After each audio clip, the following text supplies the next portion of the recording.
اعوذ باللہ من الشیطان الرجیم۔ پناہ مانگتا ہوں اللہ کی شیطان مردود سے۔ بسم اللہ الرحمن الرحیم۔ شروع کرتا ہوں اللہ کے پاک نام سے جو بہت بڑا مہربان نہایت رحم والا ہے۔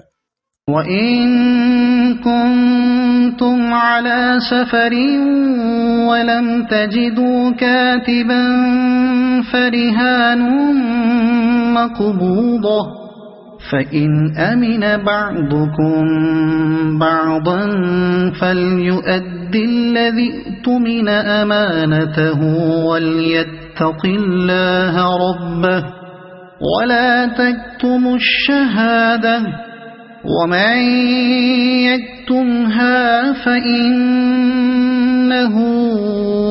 آثِمٌ قَلْبُهُ وَاللَّهُ بِمَا تَعْمَلُونَ عَلِيمٌ۔ اور اگر تم سفر میں ہو اور لکھنے والا نہ پاؤ تو رہن قبضہ میں رکھ لیا کرو۔ وہاں اگر آپس میں ایک دوسرے پر امن ہو تو جسے امانت دی گئی ہے وہ اسے ادا کر دے اور اللہ تعالیٰ سے ڈرتا رہے جو اس کا رب ہے، اور گواہی کو نہ چھپاؤ، اور جو اسے چھپا لے وہ گناہ گار دل والا ہے، اور جو کچھ تم کرتے ہو اسے اللہ تعالیٰ خوب جانتا ہے۔ اس آیت مبارکہ میں 83 نمبر میں یعنی بحالت سفر اگر ادھار کا لین دین ہو اور کوئی لکھنے والا نہ ملے یا ملے مگر قلم اور دوات نہ کاغذ ہو تو رہن رکھ لیا کرو، اور جس چیز کو رہن رکھنا ہو اسے حقدار کے قبضہ میں دے دو۔ مقبوضہ کے لفظ سے استدلال کیا گیا کہ رہن جب تک قبضہ میں نہ آ جائے لازم نہیں ہوتا، جیسے کہ امام شافعی اور جمہور کا مذہب ہے، اور دوسری جماعت نے استدلال کیا ہے کہ رہن کا مرتہن کے ہاتھ میں مقبوض ہونا ضروری ہے۔ امام احمد اور ایک دوسری جماعت سے یہی منقول ہے۔ ایک اور جماعت کا قول ہے کہ رہن صرف سفر ہی میں مشروع ہے، جیسے حضرت مجاہد رحمۃ اللہ علیہ وغیرہ، لیکن صحیح بخاری صحیح مسلم شافی میں ہے کہ رسول پاک صلی اللہ علیہ وسلم جس وقت فوت ہوئے اس وقت آپ کی ذرا مدینے کے ایک یہودی ابو الحاشم کے پاس 30 وسق جو کہ بدلے گروی تھی جو آپ نے اپنے گھر والوں کے کھانے کے لیے تھے۔ ان مسائل کی بسط اور تفصیل کی جگہ تفصیل نہیں بلکہ احکام کی بڑی بڑی کتابیں ہیں۔ اس کے بعد ابو سعد خدری رحمۃ اللہ فرماتے ہیں کہ اس کے پہلے کا حکم منسوخ ہو گیا ہے۔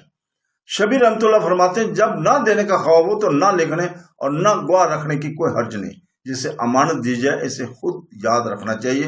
رسول پاک صلی اللہ علیہ وسلم فرماتے ہیں ادا کرنے کی ذمہ داری اس ہاتھ پر ہے جس نے کچھ لیا، اور شہادت کو نہ چھپاؤ، نہ اس میں خیانت کرو، ان کا اظہار کرنے سے رکو۔ ابن عباس رضی اللہ تعالی عنہ وغیرہ فرماتے ہیں کہ جھوٹی شہادت دینی یا شہادت کو چھپانا کبیرہ گناہ ہے۔ یہاں بھی فرمایا اس کا چھپانے والا خدا کار دل والا ہے، جیسے اور جگہ فرمایا کہ ہم اللہ کی شہادت نہیں چھپاتے، اگر ہم ایسا کریں تو یقیناً ہم گناہ گاروں میں سے ہیں۔ اور جگہ فرمایا ایمان والو عدل اور انصاف کے ساتھ اللہ کے حکم کی تعمیل یعنی گواہیوں پر ثابت قدم رہو، گو اس کی برائی خود تمہیں پہنچے یا تمہارے ماں باپ کو یا رشتے کنبے والوں کو اگر وہ مالدار ہو تو، اور فقیر ہو تو اللہ تعالیٰ ان دونوں سے اولا ہے۔ خواہشوں کے پیچھے پڑ کر عدل سے نہ ہٹو، اور اگر تم زبان دباؤ گے یا پہلو تہی کرو گے تو سمجھ لو کہ اللہ تعالیٰ بھی تمہارے اعمال سے خبردار ہے۔ اسی طرح یہاں بھی فرمایا کہ گواہی کو نہ چھپاؤ، اس کا چھپانے والا گناہ گار دل والا ہے، اور اللہ تعالیٰ تمہارے اعمال کو خوب جانتا ہے۔ صدق اللہ العظیم۔